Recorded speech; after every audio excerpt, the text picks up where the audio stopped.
We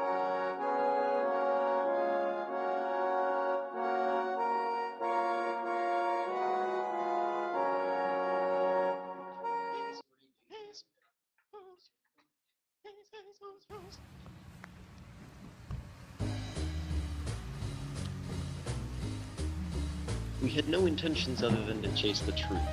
We are Starchy and Flush. With luck, we might pin down a corner of the slippery antics of the world of the grocery industry. The general plan was to check the foods that claimed to be healthy and evaluate whether they really did what they said. The following are some food labels that we found intriguing.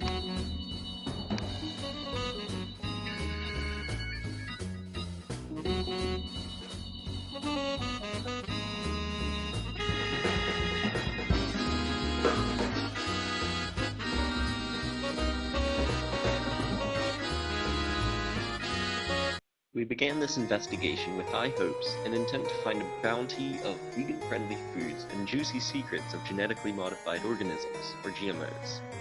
While we were able to get a great interview and learn much about the foods that we eat, we found it extremely difficult to discern vegan from non-vegan and GMO from non-GMO.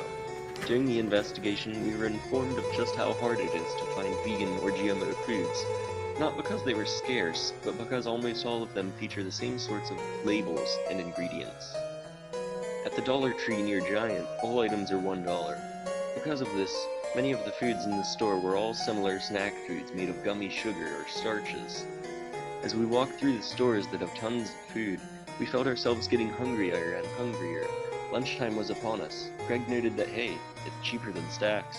This prompted further investigations. If not for ethical or environmental reasons, what other factors do people look for when shopping for food? We'll allow the interviews to speak for themselves.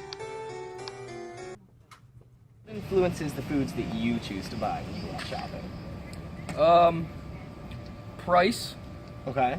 quality, Okay. you know, like brand name versus the off-brand stuff, Sure.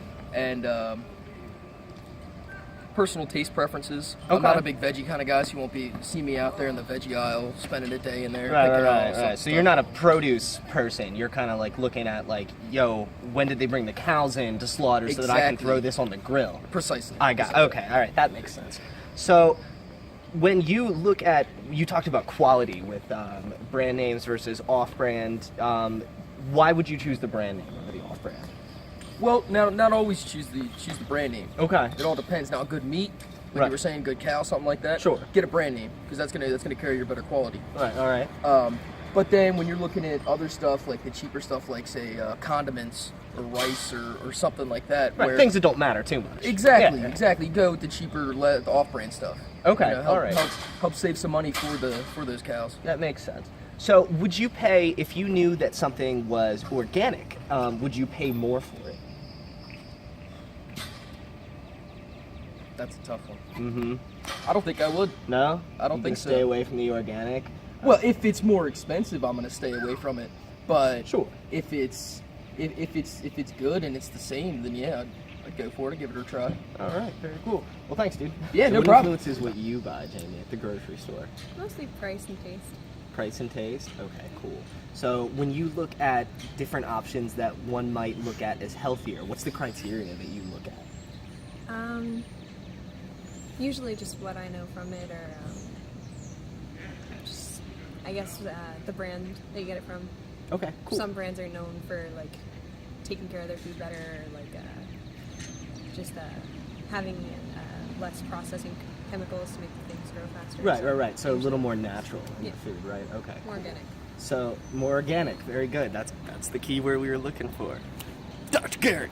All right. So when you look at foods that might contain GMOs, do you know what a GMO is? Not really. Okay. Are you aware that they're killing our children all through the world? No, I'm just kidding.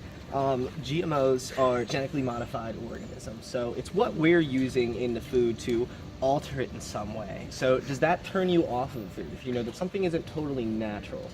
Yes, but generally when I'm just shopping, I'm not like, okay, this was processed, I'm just gonna go with this. Usually I just go like whatever brand I know best. Okay, very cool. All right, Mason, so what are the top things that you look for when you're shopping for your own food?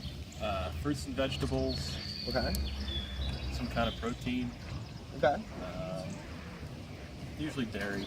Try to get a lot of eggs, milk, that kind of stuff. Okay, cool. You're actually the first person I've interviewed that hasn't stated price in their like first set of qualifications, and it's really cool that you look at the different elements of the food pyramid.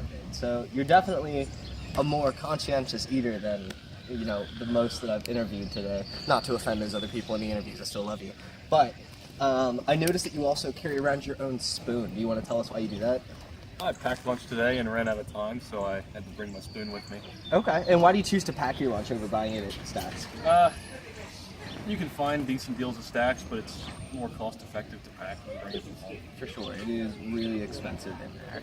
So when you go out and look, do you pay attention to things that are organic or GMO free or any of that? Not really. Okay. We've been trying to follow the rule where you shop around the edge of the grocery store for about a year and a half now. It's going well. Is it? I mean, like you said, the price is a little different. You can find something that's packaged and boxed for a whole lot cheaper than you can find something fresh, but overall I think it's better. Okay, very cool. All right, cool. Yeah. The keyword we were looking for. Dr. Gary. All right. Dr. Gary.